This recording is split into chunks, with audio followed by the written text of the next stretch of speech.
like you! The courtroom was chaos. A woman with perfect hair and perfect arrogance leaned across the bench, and in one shocking second her hand tangled in Judge Judy's hair. Gasps rippled through the audience like thunder. Cameras caught everything. The disbelief, the silence, the instant authority in Judy's eyes. Security rushed forward, but Judy never flinched. She just said 6 calm words that froze the entire room. What happened next, no one expected. Before we dive in, tell me, where are you watching from? Don't forget to smash that subscribe button. The courtroom hums with low chatter as Karen struts to the defendant's podium. She moves like she owns the place, chin high, purse clutched like a trophy, heels clicking against the floor as if announcing her arrival. The plaintiff, a quiet woman in a soft blue cardigan, avoids eye contact. Judge Judy watches the entire entrance in silence. Her eyes, cool, observant, unblinking, trace Karen's every exaggerated step. The bailiff clears his throat, calling the case number, but the sound barely matters. The energy has already shifted. "Good morning," Judy says evenly. Karen smiles with the confidence of someone who thinks she's starring in her own show. "Good morning, Your Honor," she replies, dripping sarcasm. The audience chuckles. Karen takes it as applause. Judy doesn't move. "You're being sued for property damage, correct?" Karen waves a hand. "Oh, please. My neighbor is dramatic. She's making a federal case over some flowers." The plaintiff speaks softly. "She didn't just step on them. She destroyed my garden, pulled everything out. Even the fence," Karen laughs, too loudly, "because she kept planting things on my side. I was just setting boundaries." The laughter in the audience fades. The tone in her voice, mocking, defensive, hits wrong. Even through the cameras, you can feel it. Judy leans back in her chair, measuring her words like a surgeon about to make the first cut. "Boundaries are one thing. Destruction is another. Tell me, miss, did you or did you not damage her property?" Karen crosses her arms, rolling her eyes. "Depends what you call damage. A few weeds? A broken fence she built too close to mine. I was cleaning up." The plaintiff's hands tremble as she lifts a photo. It shows crushed tulips, uprooted soil, and a garden fence bent at the center like a rib cracked in anger. Karen's dog is visible in the corner, pawing at the ground. The camera zooms in on Judy's face. Not anger, disappointment. That quiet kind of power. "Miss," Judy says finally, "you don't clean your neighbor's yard with destruction. You don't fix boundaries by crossing them."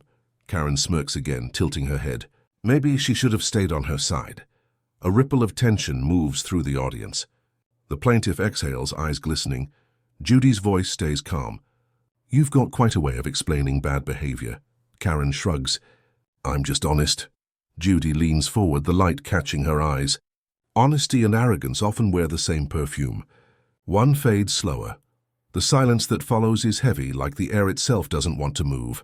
Even Karen shifts her weight, uncertain for the first time. Judy's hand rests on the desk, still as marble. "Miss Arrogance has a short lifespan," she says, each word deliberate. Then the faintest pause. "Let's test yours." Karen's smile falters, and for the first time, the courtroom feels smaller than she imagined. She laughs again, too loud, too long. The kind of laugh people use to drown out the sound of truth. The echo of that laugh still lingers when Judge Judy opens the file. Her gavel rests untouched beside her hand, but she does not need it. The silence she commands is louder than any strike of wood on wood. "Let's go over your timeline," Judy says, eyes never leaving the paper. "You claim the incident happened on Sunday afternoon?" Karen shifts, folding her arms. "Yes, around 4. I came home, saw her messing around near my fence, and things got heated." The plaintiff speaks quietly. "It wasn't Sunday. It was Saturday morning. I know because my son's soccer game was right after." Karen scoffs. "Of course she'd say that." "She's making it up." Judy's eyes lift, a slow surgical glance. "Saturday or Sunday makes a difference, miss. Which is it?" Karen waves a manicured hand, dismissive. "Whatever day it was, with same nonsense." The courtroom hums, restless. Even the bailiff shifts his stance, sensing where this is headed. Judy keeps her voice calm, detached, but razor sharp. "Do you often confuse days when you destroy property?" Karen blinks. "Excuse me?" "You said Sunday." She says Saturday. "One of you is lying, and I can tell which one by the tone you just used." Karen's face tightens. "You don't know me well enough to say that." On the contrary, Judy replies, I've met you 100 times, different names, same attitude. The audience chuckles nervously. Karen's smile stiffens. She flips her hair, pretending she's unaffected, but her fingers tremble slightly, just enough for the camera to notice. The plaintiff places another photo on the bench. This one shows Karen's dog digging in the garden at 10:18 a.m. The timestamp glows in the corner like a witness. Karen squints. That doesn't mean anything. He could have been on my side. Judy leans forward, tone dropping an octave. Except for the shadow. Look here. That's your mailbox. The camera's on your wall. You weren't on your side, miss. You were standing exactly where you shouldn't have been. The air thickens. Karen's tongue trips over her next words. Maybe she invited me over. You don't know she did not. The plaintiff whispers, voice trembling. I told you to stay away. Karen's eyes flash. Oh, give me a break. Everyone knows you've been obsessed with me since... Enough. Judy's voice slices through the sentence. The courtroom goes still. The defendant freezes mid-gesture. Judy lowers her glasses slightly. Miss, arrogance makes poor company with truth. When you lie, it shows in your breathing. Karen swallows hard, her voice smaller now. I'm not lying. Then prove it, Judy says, her words like a gavel made of steel. Bring your lease. The one with your property line marked. Karen hesitates, just long enough for the audience to feel it. Her fingers twitch toward her purse, but she does not move. The pause stretches like a held breath. Judy tilts her head. No rush. Lies age fast, but I'm patient. Karen forces a smile, but her eyes dart away, the first real crack in her armor. When Judy repeats, your lease, miss, the camera zooms in, and for the first time, Karen's confidence falters enough to show fear. The sound of paper sliding across wood breaks the silence, slow, deliberate, like a countdown to truth. Karen pulls the lease from her purse, her movements jerky, defensive. She hands it to the bailiff with an exaggerated sigh, muttering, This is ridiculous. The paper reaches Judge Judy, who studies it without expression. Her eyes flick between the signature lines and the printed address. For a moment, the room feels like it's holding its breath. The air hums with quiet suspense, the kind that makes even the cameras lean closer. Judy turns one page, then another. Her brow arches. Miss, when did you sign this lease? Karen's voice sharpens. Last year. March 15th. Judy lifts the paper to the light, letting the fluorescent glow expose what ink cannot hide. Then why, she says softly, does this document say April 2's? The sound of the page rustling feels louder than it should. Karen blinks. It's a typo. My landlord must have... Judy interrupts with calm precision. Changed his name too? Because his signature here doesn't match the one on your complaint form.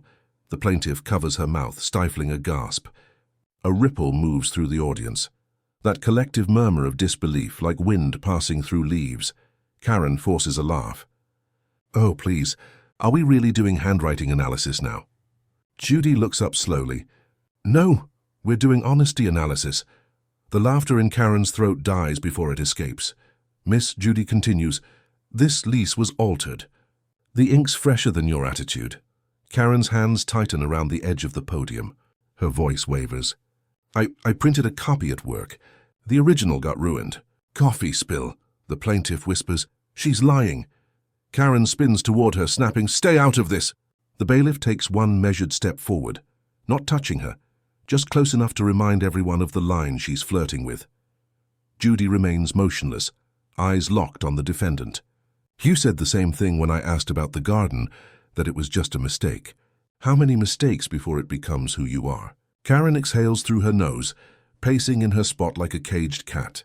You're twisting everything. Everyone's against me. Judy folds the paper neatly, setting it aside as if she's closing a chapter. No one's against you, miss. The truth simply stopped standing next to you. Karen slams her hand against the podium. The sound snaps through the room like thunder. You're all biased. This whole thing is a setup. The audience stiffens. The plaintiff flinches. Judy doesn't move, not even a blink. Her stillness is unnerving. Bias is what liars call justice when it stops agreeing with them. Karen glares, breathing heavy. Eyes bright with fury she can't disguise anymore. A long silence stretches and thick, pulsing electric. Then Judy leans forward, voice calm but cutting. You may stop talking now, miss. The more you do, the smaller your truth becomes. Karen opens her mouth to retort but hesitates, teeth catching her lip. For the first time, she doesn't know what to say. Judy's voice softens, but her words slice clean. You just told me more than that document ever could. The camera lingers on Karen's frozen face, her silence louder than her defense. It happens faster than anyone can breathe. 1 second she is smirking. The next, the courtroom forgets what laughter sounds like. The fluorescent lights hum above, too bright, too honest. The tension in the air has weight now. It presses against the walls, against every shallow breath in the room. Karen stands rigid at the podium, jaw tight, chest rising and falling like she is trying to swallow fire. Judge Judy's gaze stays steady, clinical, unreadable. Miss, she says, sit down and compose yourself. Karen doesn't. Instead, she laughs, a short, sharp sound that cracks in the middle. You think you can talk to me like I'm some idiot on TV? The audience shifts uneasily. Even the cameras seem to pull back, as if the lens itself senses what is coming. Judy lowers her voice. You are in a courtroom, not a theater. You will show respect. Karen slams her hand on the podium again. Respect? You humiliated me. You keep calling me a liar when you don't even know. Enough. 2 syllables, calm as stone. They slice through her rant like glass through silk, but Karen's pride has momentum. I won't be disrespected by you, she shouts, pointing toward the bench. You sit there acting like some saint. The bailiff moves, slow and deliberate, positioning himself between them. His hand hovers inches from her arm. Judy doesn't flinch. She folds her hands. Miss, if you take one more step, you will regret it. That should have been the end. It isn't. Karen leans forward, crossing the invisible line between arrogance and madness. You think you scare me? She spits. You're just... Then, in a flash of motion, she reaches across the desk. Fingers claw through the air, catching a lock of Judy's hair. A collective gasp erupts. The sound is primal. Shock, disbelief, horror blending into one. The bailiff lunges forward. Chairs scrape. The plaintiff covers her mouth, frozen in place. Judy's head jerks slightly from the tug, but her composure never fractures. Her eyes lock on Karen's like iron clamps. The bailiff grips Karen's arms, forcing them down, restraining her as she thrashes once. Twice, then collapses against the podium. Panting, silence returns, thick, suffocating. Absolute. Judy smooths the front of her robe, then the hair that Karen had touched. Every movement is slow, deliberate. She does not shout. She does not rise. She simply breathes in and says, clear enough for every microphone to catch, Congratulations. Miss, you just turned a civil case into a criminal one. The words hang in the air, colder than steel. Karen's face drains of color. I didn't. She provoked. Judy lifts one hand. Stop. Her tone carries no anger, only finality. The moment you laid a hand on me, you stopped being a defendant and became a cautionary tale. The bailiff nods to security. 2 officers enter quietly from the side door. The audience parts like a wave, whispering. Karen looks around wildly, searching for anyone who might still believe her. No one meets her eyes. Judy leans back, voice low but cutting. Arrogance always ends the same way, miss. Louder than truth and twice as fast. The officers take hold of Karen's wrists, and for the first time the woman who thought she could not be touched looks afraid to breathe. The courtroom is a cathedral of silence now. No voices, no laughter, just the slow echo of consequence breathing through marble and fear. Karen stands in the center of it, her wrists restrained by the bailiff, her eyes wide and unfocused. Her chest rises and falls in shallow bursts, like someone trying to wake up from a nightmare she built herself. Strands of her once perfect hair hang across her face. Judge Judy sits motionless behind the bench. Not a wrinkle in her robe moves. The calm in her posture is unnerving, like the eye of a storm that has finally stopped spinning. Step back, she tells the officers quietly. Her tone is composed, but the authority in it is thunder disguised as a whisper. They nod and retreat a pace, still ready if the air changes again. Judy folds her hands. Miss, do you understand what you just did? Karen stares at the floor. It was... No, Judy interrupts. Do not speak yet. Just listen. The words hang heavy in the air, commanding attention the way only truth can. You assaulted a judge. In open court, on record, on camera. Her voice doesn't rise. It doesn't need to. This isn't a moment you walk away from with a fine or an apology. This is a moment that follows you. It will live longer than this case. Karen's throat moves as she swallows. Her lips part, but no words come. The plaintiff sits perfectly still, her hands clasped in her lap, her eyes a mirror of heartbreak and relief. The audience, once eager for spectacle, now sits in the discomfort of seeing arrogance collapse. Karen finally finds her voice, hoarse and trembling. I didn't mean to. She kept talking down to me. Judy cuts in softly, but with that same surgical precision. You mean I told you the truth and you didn't like how it sounded? Karen looks up, eyes glassy. You don't understand. Everyone always... I understand perfectly. Judy leans forward, the light catching the silver strands in her hair. People like you mistake consequence for cruelty. But the only thing that ever punished you is your own ego. Karen's breathing quickens. Her reflection in the desk's polished surface looks younger somehow, scared, cornered, undone. Judy gestures toward the audience. Every person in this room just learned something about power. You don't prove strength by control. You prove it by composure. She glances toward the production crew, her tone unwavering. Leave the cameras rolling. The world should see what arrogance costs. The plaintiff lowers her head, whispering, It's enough, Your Honor, please. Judy nods once. Justice is enough, but lessons take longer. She looks back at Karen, who now seems smaller, her shoulders slumped, mascara smudged, dignity bleeding out in silence. Miss, Judy says finally, her voice slow and deliberate, you will be escorted out and referred for review. Whatever happens next is no longer in your control. The bailiff steps forward gently, resting a hand near her arm. Karen blinks back tears that never fall. You made me look like a monster. Judy shakes her head. I didn't make you anything. The truth simply showed up before you could hide it. As the bailiff leads her away, the courtroom remains utterly still, until Judy adds, almost to herself, and that is how arrogance meets consequence. The next sound is the soft click of a door closing behind Karen, a door that will not open the same way again. The courtroom lights dim slightly for playback, and in that half-light, truth flickers like a film reel no one wanted to watch. The tension hangs thick as the bailiff cues the footage. Every seat creaks as the audience leans forward. Karen sits to one side now, her wrists free but her spirit restrained, guarded by two officers near the exit. Her eyes dart toward the monitor and then away again as if avoiding her own reflection. Judge Judy nods once. Roll it, the screen glows. There she is, Karen, captured from 3 angles. Her stride toward the bench, her hand slamming the podium, her face twisted with fury. Then the lunge.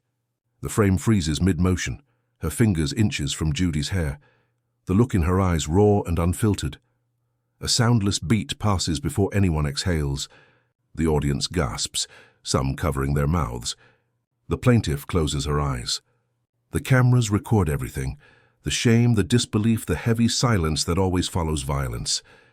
Judy doesn't look away. She studies the footage as though she's examining evidence from someone else's life, not her own. That, she says finally, is what happens when pride outruns control. Karen's voice trembles. I lost my temper. Everyone loses it sometimes. Judy nods slowly. True, but most people don't make national television out of it. Laughter stirs. Uneasy, then fades quickly when Judy lifts a hand. I'm not mocking you. Miss, I'm reminding you that moments have consequences. She turns toward the plaintiff. You've lived next door to her for how long? 2 years, the woman answers softly. And it's been tense for most of them. Judy gestures to the screen. Now the world understands why. The plaintiff's eyes well. I just wanted peace. I never wanted her humiliated. Judy's gaze softens. Peace and humiliation rarely attend the same trial, ma'am. But you deserve the first. She turns back to Karen. Here's what happens next. This video becomes evidence. The assault report will move forward. You can either deny it again or learn something from it. The choice belongs to whatever dignity you have left. Karen stares at the monitor, her own frozen image projected 10 feet high. The room feels smaller now, like truth itself is closing in. Her voice drops to a whisper. Can we stop the playback? No, Judy says gently. We're not done seeing you yet. The footage resumes briefly. Security stepping in, Judy unmoving, the moment truth reclaimed the room. When it ends, Judy rests her hands on the desk. "Accountability is not cruelty," she says quietly. "It's correction." For a long moment, no one speaks. Even the hum of the light seems respectful. Karen wipes her cheek, a faint tremor in her hand. "I get it now." "Do you?" Judy asks. "Because understanding isn't the same as changing." Karen looks down, her voice breaking. "I want to." Judy nods once, as if accepting that tiny crack of honesty as the first real piece of evidence all day. "If you were sitting in that courtroom, what would you do? Stay silent or speak up?" The bailiff clears his throat. "Your Honor," he says, holding another manila folder. "There's another file, the one she didn't want you to see." Judy's eyes lift slowly toward Karen, and in the faint glow of the monitor, the defendant looks like someone who already knows what's inside. The bailiff's footsteps echo like a countdown as he approaches the bench, and in his hands, a single folder that hums with the weight of everything unsaid. He sets it down gently before Judge Judy, who regards it like a mirror she already knows she won't like looking into. The manila cover is creased, fingerprints smudged along the edge. Signs of hesitation, secrets passed hand to hand. "Where did you get this?" Judy asks, her tone low, deliberate. "Records request from the county clerk's office, Your Honor," the bailiff replies. "Filed this morning." Karen shifts uneasily, her voice thin. "That's not relevant. It's old stuff. It has nothing to do with this." Judy doesn't look at her. She slides the folder open. Inside are letters, notes, and printed complaints, each signed, dated, and painfully consistent. The plaintiff leans forward, whispering, "Oh my God." Judy begins to read aloud. Her voice doesn't rise. It simply fills the room with the sound of truth finally arriving. April 9th, noise complaint. Threats yelled over the fence. June 3rd, vandalism of lawn ornaments. July 27th, verbal harassment, captured on security camera. Each line lands heavier than the last. Karen shakes her head violently. "Those are lies. People in that neighborhood never liked me." The plaintiff's voice cracks. "They didn't like your cruelty, Karen. You scared people." "Scared?" Karen spits the word out like poison. "I stood up for myself." Judy finally looks up. "No, miss, you stood over people." "There's a difference," the audience murmurs, some nodding, some staring at Karen with a mixture of disbelief and pity. Judy closes the file halfway and studies Karen's face. "You said this was about a fence, a garden, and one angry moment. But it's a pattern, isn't it? Every time someone tells you no, you call it persecution." Karen's lips part, but nothing comes out. Her shoulders slump. For the first time, her defiance seems tired. "Your neighbors filed 6 separate complaints in less than a year," Judy continues, "and each one ended the same way: rage, denial, blame. You didn't just cross property lines, miss. You crossed every moral one too." The plaintiff wipes her eyes. "We tried to warn people. No one wanted to deal with her." Judy nods slowly, folding her hands atop the file. "People like her never see themselves until the world holds up a camera or a mirror." Karen's breathing quickens. "You're twisting everything again." "No," Judy says, voice calm as stone. "You twisted it. I'm just straightening it out." The camera pans slowly across the courtroom. Faces pale, the air dense with judgment and realization. Even the producers at the back are silent. Judy closes the folder, her tone final. "This isn't about gardens anymore." She leans forward, eyes sharp but not cruel. "It's about character." Karen opens her mouth to respond, but nothing escapes. Just the faint tremor of breath, the sound of pride collapsing in real time. And as Judy turns away, the room seems to shrink around the defendant's silence. For the first time, Karen doesn't speak. And that silence is louder than any defense she's ever screamed. The courtroom feels different now, slower, heavier, as though the air itself is aware that the power has shifted. A few minutes ago, Karen commanded the room with volume. Now even her breathing sounds like an intrusion. Judge Judy adjusts the stack of files in front of her, her expression unreadable. She doesn't look angry, just finished. There's a weight to that calm that even Karen can feel. "Miss," Judy begins softly, "I don't enjoy humiliation, but I do believe in exposure. Sometimes the only way people see the truth is when the light stops being kind." Karen looks up, her mascara streaked, her face blotched with regret and defiance fighting for the same space. "So what, you're just gonna ruin me?" she mutters. "Over some flowers?" the audience murmurs. The plaintiff flinches, her eyes widening at the audacity still left in that sentence. Judy doesn't blink. This was never about flowers. This was about respect, something you've demanded but never learned to give. Karen's mouth opens to reply, but Judy raises a hand. No, you'll listen now. The silence in the courtroom is so sharp it's almost physical.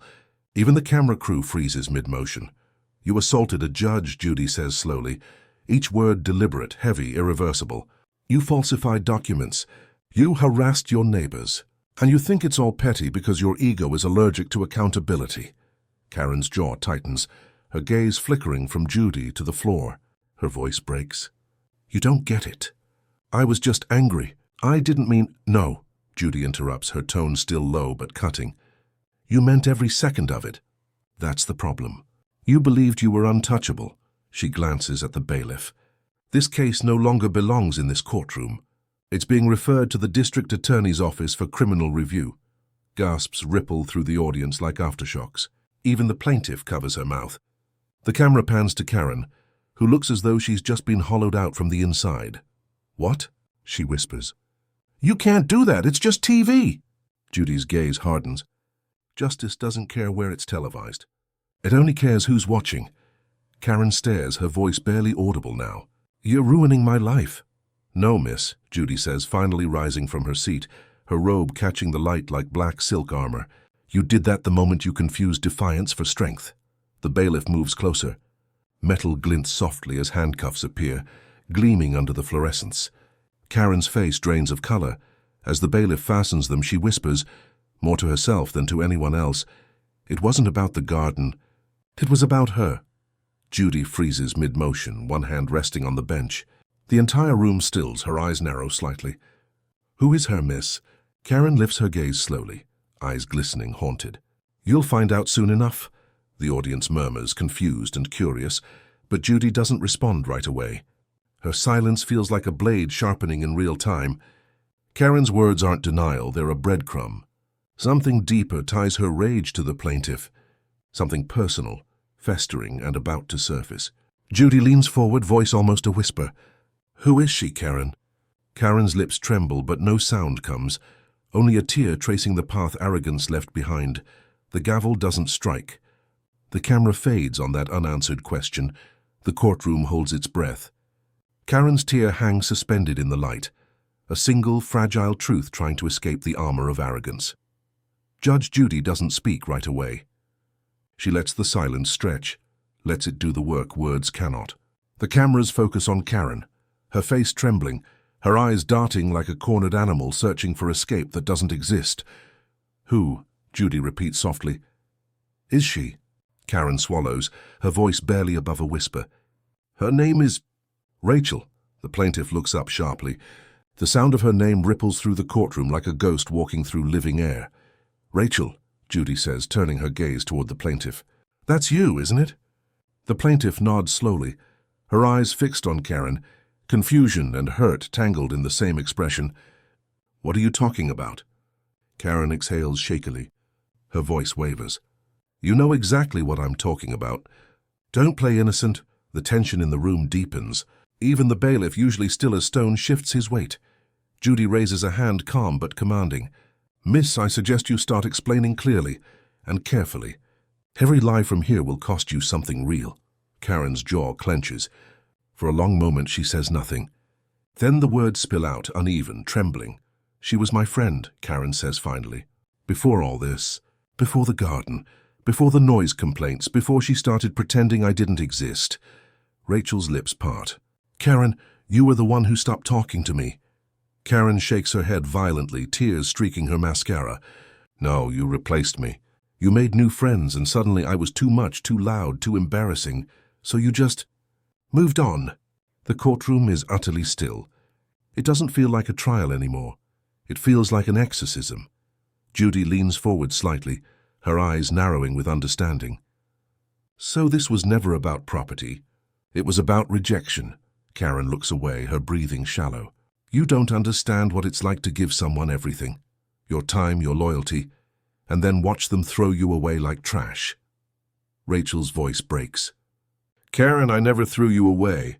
You pushed everyone out. You started fights with people, accused me of gossiping, and then, because you were gossiping, Karen explodes, her voice cracking under the weight of denial and grief. You told everyone I was unstable. I said you needed help, Rachel whispers. Because I was scared for you, Karen freezes.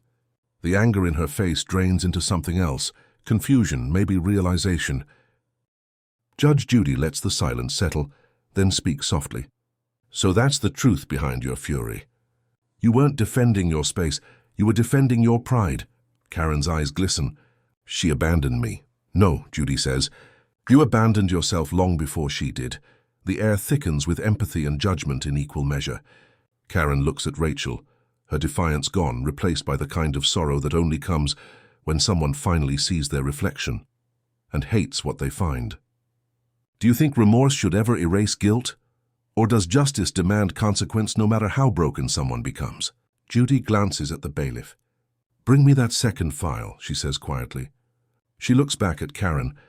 Because I have a feeling this story has another side, one you haven't told yet. The bailiff nods, crossing the room. And as he places the folder on the bench, Karen whispers under her breath, Please, don't open it. The folder lands like thunder muffled by paper, and in that silence everyone senses that this is not just evidence. It's confession in disguise. Judge Judy opens the folder with deliberate calm, each movement surgical. The pages inside are neatly clipped, some stamped, some handwritten. The fluorescent lights above flicker slightly, a quiver in the sterile calm of the courtroom. Karen shifts in her seat, whispering, You don't have to read that. It's personal. Judy looks up. So is accountability. She turns the first page. The words on the document aren't from the plaintiff. They're from Karen. The courtroom stirs as Judy begins to read aloud. Temporary restraining order request. Defendant, Rachel Miller. Allegation harassment, stalking, property intrusion. Rachel's face drains of color. What? Judy continues. Filed 9 months ago. Denied for insufficient evidence. She looks over the edge of her glasses. Miss, you filed a restraining order against your former friend? Karen's breathing quickens. She wouldn't leave me alone. She was turning everyone against me. Rachel shakes her head. That's not true. I tried to help you, Karen. You called me at all hours, crying, furious, begging me not to hang out with other people. I told you I couldn't keep living like that. Karen grips the edge of the table, her voice cracking. You lied. You said you cared. Judy's voice slices through the rising tension. Stop, both of you. The room falls silent again, heavy with disbelief and sadness. Judy leans back, folding her hands. So let me see if I understand. You accused her of harassment after she walked away from your friendship. Karen's eyes fill with tears. I didn't want to lose her. She was my only friend. She helped me when I lost my job, when my ex left. She was everything. Then she just moved on like I didn't matter. Rachel's eyes glisten. You did matter, Karen, but you made it impossible to stay. Karen's voice drops to a whisper, trembling on the edge of a sob. I wasn't trying to hurt her. I just wanted her to feel what I felt. Ignored. The courtroom seems to pulse with the weight of that word. Ignored. Judy studies Karen quietly. So the garden wasn't about property. It was about power. About trying to control what you'd already lost. Karen wipes her cheek. Maybe. Judy nods slowly. You didn't vandalize her yard because you hated her. You did it because you still wanted her attention. The truth lands harder than accusation ever could. The cameras zoom in, capturing Karen's trembling hands, the tears carving through the remnants of her arrogance. Rachel whispers, You could have just called. Karen looks up, her voice breaking. You stopped answering. The moment stretches. Painfully human. 2 lives tangled by guilt, misunderstanding and pride. Judy exhales quietly, as if absorbing the full ache of what's left between them. This isn't a legal battle anymore, she says. It's a tragedy of friendship. Judy closes the folder slowly. But I still need to ask, she says, voice lower now, almost gentle.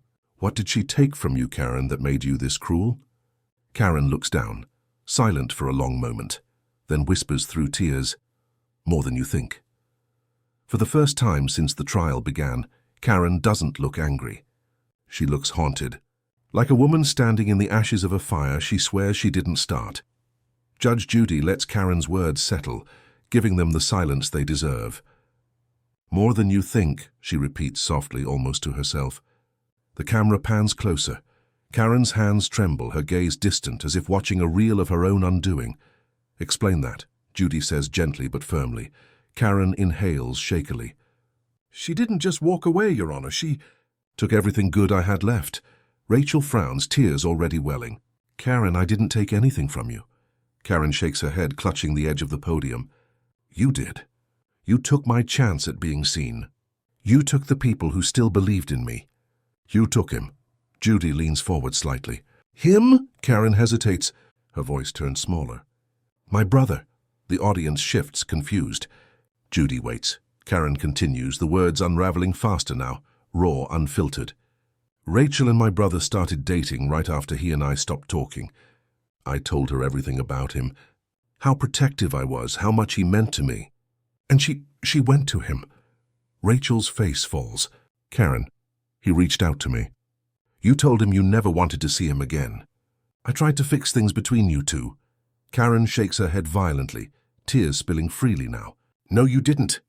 You replaced me. He chose you instead of me, his own sister." The plaintiff's voice cracks. "Karen, I never tried to replace you. I just wanted you both to heal." But the words bounce off the walls and vanish. Karen's sob turns into a half-laugh, half-cry. "I watched you walk through his door and realized I was the villain in everyone's story. So yeah, I tore up the garden, because it was yours. Because it was perfect, and I wanted to destroy something beautiful before it made me feel small again." The room goes still. Even the lights seem quieter. Judy studies her carefully, her face softer now, not in sympathy but in understanding. "So it wasn't rage," she says quietly. "It was grief." Karen nods weakly. "I didn't know what else to do." Judy lets out a long breath. "Grief without humility becomes destruction.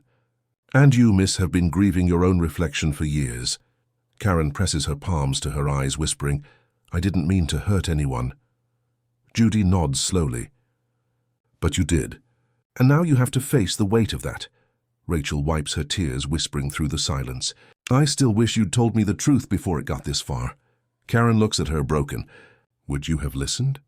Judy's voice cuts through like a quiet truth from a higher place. "She might have if you'd said it with pain instead of pride." The courtroom breathes again, the weight of the revelation hanging like mist, thick, cold and sobering.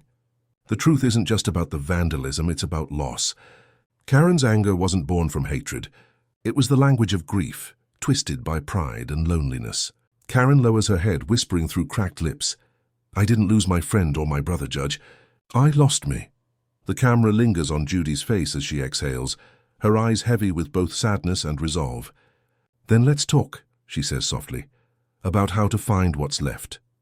The courtroom that once echoed with defiance now hums with quiet remorse.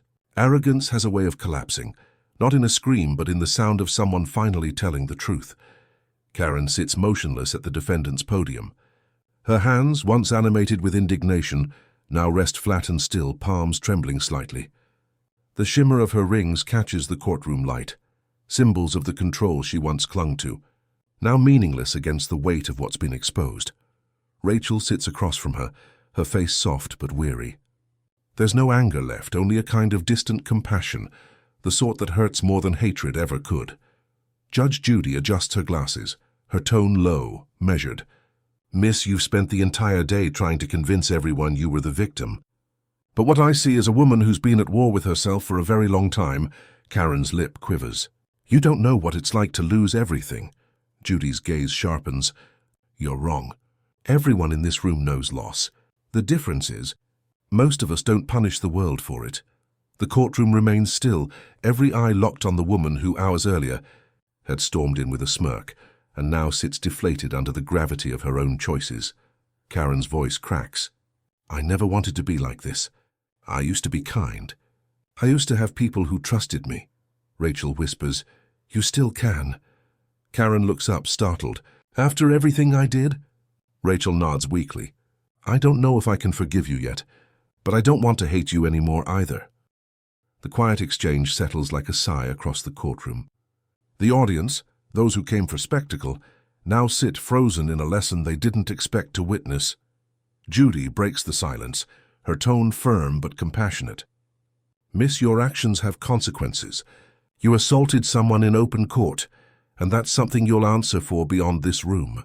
But I hope when the noise dies down, you'll understand that this moment isn't meant to destroy you. It's meant to strip away what was already rotten." Karen's eyes fill again. "You think I can come back from this?" Judy leans forward slightly. "That depends on whether you want redemption or attention. The world forgives honesty much faster than arrogance." The plaintiff, Rachel, lets out a slow, shaky breath, her own tears finally falling. For a fleeting moment, it feels less like a courtroom and more like two women standing at the edge of something human again. Karen lowers her gaze, her voice a whisper. "I'm sorry." Judy nods once, her tone steady. "Don't say it to me. Say it to yourself first. That's the only apology that ever matters." The camera lingers on Karen's reflection in the polished wood of the bench, distorted, fractured but still visible. The bailiff steps forward, signaling the end of the hearing. The sound of his shoes on the floor is the only thing that moves. As Karen stands restrained once more, she turns to Judy with red eyes and trembling lips. "Thank you," she says softly, "for stopping me before I became something worse." Judy nods slightly, her expression unreadable. "You already were," she says gently. "Now you have to learn to stop being it." The door opens. The bailiff leads Karen away, and the heavy silence that remains feels almost sacred. Even justice seems to pause for a moment, to breathe. The gavel rests untouched, not because judgment hasn't come, but because silence has already done the sentencing.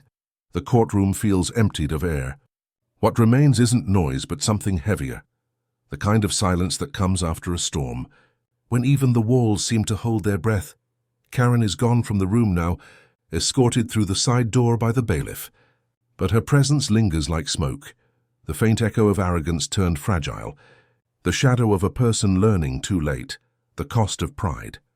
Judge Judy sits still for a long moment, eyes on the empty podium where Karen once stood like a queen on a throne of denial.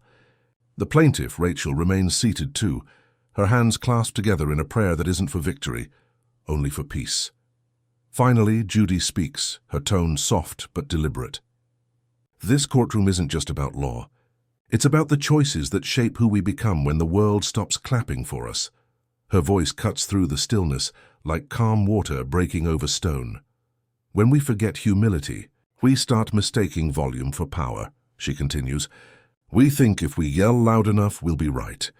If we blame enough people, we'll feel innocent. But arrogance is a mirror, and sooner or later it shatters. The audience listens, transfixed. Some nod, others avert their gaze, each person silently measuring their own reflection against her words. Rachel whispers, almost to herself, "She wasn't evil, just lost." Judy looks at her. Most cruelty begins that way. People don't wake up wanting to be villains. They just keep refusing to be wrong. The plaintiff blinks away tears. "Do you think she'll change?" Judy exhales slowly. "That depends on what she does when no one's watching. Regret is easy when the camera's still rolling." She gestures toward the clerk, signaling the paperwork for closure. But before signing, she pauses, eyes lingering on the manila folders spread across her desk. All the lies, all the evidence, all the noise. She closes each one with deliberate finality, as if sealing the chapters of a life too loud for its own good. "Let this be a reminder," she says quietly, addressing the room and the audience beyond it. "Justice isn't just about who's right or wrong. It's about who has the courage to face their own reflection when the verdict comes." The bailiff re-enters, nodding to Judy. She's in holding now. "Your Honor, waiting for transfer." Judy nods, her voice steady. Then she's exactly where she needs to be, still long enough to think.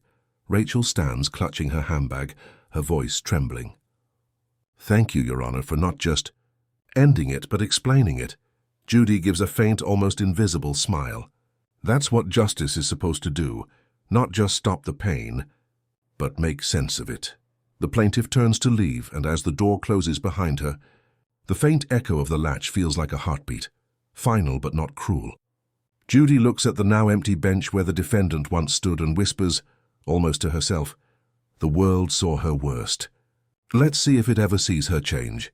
The camera lingers on her expression, calm, reflective and quietly human, as the lights dim to black. Outside the courtroom, the world keeps spinning, headlines forming, clips circulating, opinions multiplying, but inside, the air still carries the quiet ache of consequence. The courtroom is empty now, save for the faint smell of coffee cooling on a clerk's desk and the low hum of equipment being powered down. The production crew moves quietly, speaking in whispers out of habit. It's as if the room itself has become sacred, a church for the broken pieces that justice leaves behind. Judge Judy remains at the bench, her hands folded neatly in front of her. The robe that once felt like armor now feels heavier, as though it's absorbed the weight of every word spoken that day. Her gaze is distant, not cold, but tired. She doesn't look at the cameras or the crew. She looks at the empty chair where Karen once stood, and for a brief, unguarded moment her eyes soften. Rachel lingers nearby, unsure if she should speak. Her voice finally breaks the silence, quiet and raw. "I didn't come here to destroy her," she says. "I just wanted it to stop." Judy looks up. "You wanted peace," she says simply. "That's never the same as punishment." Rachel nods, her expression thoughtful. "I don't even know if I feel relieved. It just feels sad." "Justice often does," Judy replies. "It's not meant to make us happy. It's meant to make us aware." A young production assistant steps in, breaking the fragile stillness. "Judge, we're ready to wrap." Judy nods but doesn't stand. She glances toward the empty gallery seats, the audience long gone, and for the first time that day she allows herself to breathe. "Tell the crew to take their time," she says softly. "Some lessons need space to sink in." The assistant nods and quietly exits. Rachel walks toward the exit, stopping once more at the threshold. "She'll hate me forever, won't she?" Judy considers this carefully. "Maybe. Or maybe she'll remember that you didn't hate her back." That tends to echo longer than rage. Rachel's lips tremble as she gives a faint nod and slips out the door. The sound of her footsteps fades, leaving Judy alone in the echo of everything that's happened. Papers rustle. The camera clicks off. The world outside is already moving on, already reducing this storm of pain and pride into a 30-second clip that strangers will argue about online. But inside, it's different. Inside, time feels suspended. Judy runs her thumb along the edge of the desk, lost in thought. "Arrogance," she murmurs almost to herself, "always looks like strength until it's standing in front of consequence." She stands finally, gathering her papers, the soft rustle of her robe the only sound left. The bailiff reappears in the doorway, holding something folded. "Your Honor," he says, "they found this in the defendant's chair." "Looks like a note." He hands it to her, a single slip of paper, creased, slightly smudged with tears. Judy opens it slowly. The handwriting is shaky but readable. "Tell Rachel I didn't hate her. I just didn't know how to be left behind." Judy exhales deeply, her eyes dim with both exhaustion and compassion. Before you hear the verdict, ask yourself, can people truly change, or do they just get better at hiding who they are? Judy folds the note carefully and places it beside the closed case file. The bailiff lingers, waiting for instruction. She doesn't look up. "We'll end this one quietly," she says. Some stories don't need applause, just closure. The lights fade, leaving only the paper on the desk, the ink still wet with the last thing Karen ever said. The paper unfolds slowly, as if even the air around it hesitates, a fragile note carrying the weight of everything that pride destroyed. Judge Judy stares at the handwriting for a long time. The courtroom, now emptied of noise and audience, feels almost unreal, a hollowed-out stage after the final act. Only the sound of distant footsteps echoes through the corridor, fading like a ghost of the day that was. She reads the note again under her breath, her voice low, tired. "Tell Rachel I didn't hate her. I just didn't know how to be left behind." Her eyes close for a moment.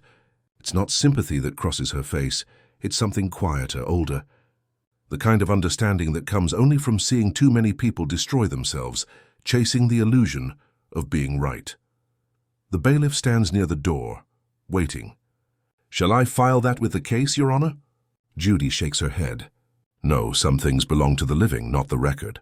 She folds the paper neatly, places it inside the front cover of the case file, and rests her hand on top, and not as a judge, but as a person offering silent respect. When she finally looks up, the lights from the ceiling cast a soft golden hue over the bench, less harsh now, almost forgiving. Today wasn't about punishment, she says quietly, though the room is empty. It was about reflection, about the moment a mirror finally cracks. Her voice echoes softly, filling the space where judgment once thundered. People mistake control for strength, she continues. They think if they talk louder they win. But the truth doesn't need volume. It only needs patience. She glances at the door Karen was led through earlier. That girl didn't need humiliation. She needed stillness. And now maybe she'll finally find it. Judy exhales a long, steady breath and finally reaches for the gavel. The wood feels cool and smooth against her palm. She doesn't strike it immediately. She looks at it, really looks, as though reminding herself what justice is supposed to sound like when it lands. Then, one firm crack. The echo rolls through the empty courtroom, not sharp this time, but warm, a heartbeat instead of a hammer. Judgment entered, she says softly. Her tone not of finality but peace. The bailiff nods once, dimming the lights as he exits. The door closes gently behind him. Judy remains seated, her reflection caught faintly in the polished wood. Justice isn't punishment, she murmurs to the quiet. It's a mirror we're all afraid to look into. She gathers her robe, stands and walks toward the side door. The camera lingers on the desk, the folded note resting atop the closed file, lit by the last trace of fading light.